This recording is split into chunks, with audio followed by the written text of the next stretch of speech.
Wow! अशी चमचमीत मस्त माझ्या पद्धतीने जर तुम्ही भरली वांगी बनवली ना, तर तुम्ही नक्की आठवड्यातून 2 वेळेस तरी ही भाजी बनवाल. नमस्कार, मी स्वाती. सोनाज रेसिपीमध्ये तुमचे खूप खूप अगदी मनापासून स्वागत करते. चला तर मग वेळ न घालवता सोनाज रेसिपीमध्ये बनणार आहे मस्तपैकी चमचमीत मसालेदार भरली वांगी. तर रेसिपी स्किप न करता संपूर्ण बघा मैत्रिणींनो, कुठेही स्किप करू नका. ॲडसहित बघा आणि हाईप डन करायला विसरू नका. रेसिपी बघण्याच्या आधी लाईक करून घ्या, कारण मग आपण विसरून जातो. तर बघा असे वांगे घेतलेले आहे आणि कट करून घेणार आहे बघा मी वांगे. आणि बघू शकता एका पातेल्यामध्ये मी पाणी घेतलेलं आहे, त्याच्यात थोडंसं मीठ टाकलं. वांगे आतमध्ये चेक करून घ्यायची कीड वगैरे आहे का म्हणून. थोडेसे काटे काढून घेत आहे. तर बघू शकता थोडंसं देठ पण कट करणार आहे. तसं तर देठ मी जास्त कट करत नाही, देठ मला खूप आवडतं खायला. आणि कुणाकुणाला वांग्याचं देठ खायला आवडतं मैत्रिणींनो, मला नक्की सांगा या रेसिपीमध्ये कमेंट करून सांगा देठ खायला कुणाकुणाला आवडतं.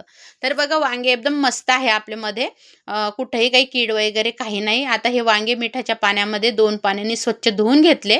आता बघा गॅस चालू केला, कढई ठेवली, त्यामध्ये 2 ते 3 पड्या तेल घातलं.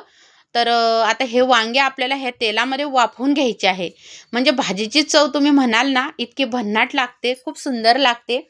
आणि आपण इथं कुठेही शेंगदाण्याचा वापर करणार नाही. अशी मसालेदार मस्त झणझणीत ही भरली वांगी आपण बनवणार आहे. तर आता बघा मीठ टाकून घेतलं, म्हणजे वांगे चव लागत नाही. छान असं मीठ आतपर्यंत मुरतं आणि वांग्यांना चव अजूनच वाढते.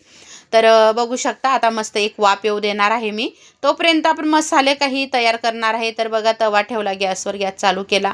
इथं मी 3 ते 4 मध्यम आकाराचे कांदे कट केले, छोटे होते थोडेसे, आणि उभे कट करून घेतले. आता कांदे मस्त भाजून घेणार आहे मी. मसाला छान भाजू द्यायचा हा. तर बघा कांदे टाकून घेतलेले आहे मी. टोमॅटो पण कट केलेले आहे. मी तुम्हाला एक एक साहित्य दाखवतेच. तर बघू शकता थोडंसं तेल टाकलेलं आहे आणि कांदा छान असा आता भाजू देणार. काही मसाले घेतले बघा, धने, जिरं, लसूण, अद्रक आणि खोबऱ्याचे काप घेतलेले आहे. तर एवढं साहित्य आपल्याला लागणार आहे आणि मिरची पावडर आणि ते तर लागणारच. तर मसाल्यामध्ये टाकण्यासाठी बघा लसूण, खोबरं, धने, जिरं, अद्रक एवढं आपण घेतलेलं आहे. आता बघा 2 टोमॅटो कट केले होते. कांदा थोडासा परतल्यानंतर टोमॅटो हे टाकून घेतला मी. छान असा, म्हणजे टोमॅटो पण मस्त मऊ होतो आणि छान भाजला जातो. टोमॅटोवर थोडंसं मीठ टाकलेलं आहे. तर आता आपण वांगी जेव्हा वाफवायला टाकले, तेव्हाही आपण मीठ टाकलेलं आहे आणि आता टोमॅटोवर पण मीठ टाकलेलं आहे. तर मैत्रिणींनो, आपण या अंदाजानेच भाजीला मीठ वापरायचं आहे. म्हणजे मग आपल्याला भाजी खारट व्हायला नको. आता वांगे मस्त बघा असे वाफवून झालेले आहे तेलामध्ये. आणि जितकं आपण तेल टाकलं होतं तितकं तसंच राहिलं बघा, फक्त वांगे वाफवले गेले. थोडंसं कमी झालं फक्त. आता थोडंसं कांदा आणि टोमॅटो भाजून झालं, साईडला करून घेतलं मी. आणि आता तिथंच खोबरं पण टाकलेलं आहे, खोबऱ्याचे काप. त्याच्यावर थोडंसं तेल टाकलं, छान असं भाजू देणार आहे खूप सुंदर प्रकारे.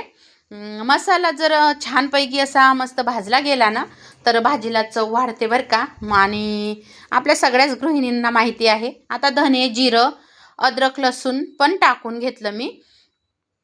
तर बघा आता हा मसाला मस्तपैकी हा भाजत आहे आणि बघू शकता मस्त अशी ही चमचमीत भरली वांगी आपली तयार होणार आहे.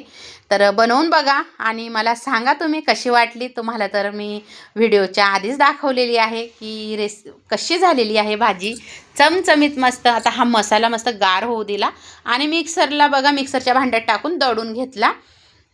आता बघा इथं त्याच तेलामध्ये थोडंसं अजून एक पडी तेल घातलं. त्यात 2 तमालपत्र घातली, म्हणजे तेजपान. थोडंसं जिरं टाकलं. जिरं मस्त छान फुललेलं आहे. मोहरीचा वापर नाही केलेला. तर इथं परत मी थोडीशी धनाजिरा पावडर, हळद पावडर आणि लाल मिरची पावडर असं घेतलेलं आहे. तर तुम्ही आपली भाजी कितपत आहे त्यानुसार तुम्ही कमी जास्त मिरची पावडर, हळद पावडर आणि ते वापरू शकतात. तसं तर धने जिरा आपण भाजलेला आहे, नाही टाकली असती तरी चाललं असतं, पण थोडासा स्वाद अजून वाढतो म्हणून मी टाकलेला आहे. आणि तेलामध्ये टाकून थोडंसं पाणी टाकलेलं आहे, म्हणजे मग मिरची पावडर जळत नाही. आणि तरी पण छान सुटते. तर आता बघा जो मसाला आपण कांदा टोमॅटो आणि जो अद्रक लसूण वगैरे सगळं दडलेलं होतं ते टाकून घेतलं. आता मसाला छान असा मी परतवून घेणार आहे. बाजरीच्या भाकरीसोबत तर अप्रतिम लागते बरं का ही भाजी.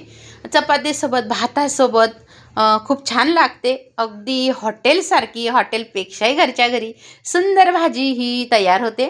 आता बघा मस्त मसाला परतत आहे आणि तेल पण बघा मस्त सुटत आहे. जेव्हा आपण मिरची पावडर वगैरे तेलामध्ये टाकतो आणि लगेच पाणी वगैरे टाकतो ना त्याच्यात, तर तरी छान सुटते बरं का. आणि असं जर आपण मिरची पावडर टाकली तर थोडासा फरक पडतो. तर बघा आता मी जे मिक्सरचं भांडं होतं त्याच्यात थोडंसं पाणी टाकून गरम पाणी बनवून ठेवलेलं आहे मी बाजूला भाजी करता. शक्यतो गरम पाण्याचाच वापर करायचा. आता इथं आपला मसाला राहिला होता टाकायचा, तर मी घरचा साठवणीतला काळा मसालाच वापरत आहे. तर मस्तपैकी अशी काळ्या मसाल्यातली भरली वांगी रेसिपी आपण बनवत आहे. तर बघा आता जे वांगे सगळं मसाला आपला तरी सुटेपर्यंत परतून घेतला आहे आणि वांगे आता टाकून घेतले बघा मी, जे वाफवलेले वांगे होते ते. तर आपण जर वांगे वाफवले तर त्याची चव खूप छान लागते आणि तुम्ही असे कच्चेही जर टाकले तरी चालतं, पण वेळ लागतो मग भाजी शिजायला. तर त्यामुळं मग असं वाफवून घेतलं तर त्याची चव पण वाढते आणि भाजी पण लवकर बनते. तर आता बघा वांगे टाकून पण मी मस्त अशी एक वाफ येऊ दिली आणि थोडीशी कसुरी मेथी टाकलेली आहे. म्हणजे भाजीची चव म्हणजे मग भन्नाट येते. खूप सुंदर लागते भाजी. आता बघा उकळी आलेली आहे आणि इथं मी थोडंसं गरम पाणी टाकणार आहे भाजीमध्ये. म्हणजे भाकरीसोबत खायला थोडा रस्सा पाहिजे राहतो. तर बघा मग तुम्हाला कितपत पाण्याचा वापर करायचा त्यानुसार तुम्ही करू शकतात. तर छान प्रकारे आता हे भाजीला उकळी येऊ देणार आहे. तर मैत्रिणींनो इथं फक्त एकच कमी आहे, माझ्या आवडती म्हणजे कोथिंबीर. तर कोथिंबीर नव्हती माझ्याकडं, नाहीतर मस्त अशी हिरवीगार जर कोथिंबीर भाजीवर गेली असते ना तर अजून भन्नाट दिसली असती बरं का भाजी. खायला पण अजून छान लागली असती, पण तसे आपण धने टाकलेले आहेत. तर आता चवीनुसार मीठ टाकलेलं आहे आणि भाजी अशी शिजत आहे बघा. तसे वांगे आपण वाफवून घेतले होते म्हणून लवकर भाजी शिजली. एक 10 मिनटं बारीक गॅसवर शिजू दिली भाजी आणि आता बघू शकता मस्त अशी झणझणीत चमचमीत भरली वांगी मसालेदार काळ्या मसाल्यातली तयार झालेली आहे. तर मैत्रिणीनं तुम्हाला खरोखर जर ही भरली वांगी रेसिपी माझी आवडली असेल तर मोठ्या मनाने मोठ्या प्रेमाने लाईक शेअर सबस्क्राईब करायला विसरू नका. रेसिपीला भरभरून प्रेम द्या मैत्रिणींनो आणि नक्की पूर्ण बघा, कुठेही स्किप करू नका. रेसिपी आवडल्यास सांगा आणि रेसिपी बघितल्याबद्दल धन्यवाद. श्री स्वामी समर्थ.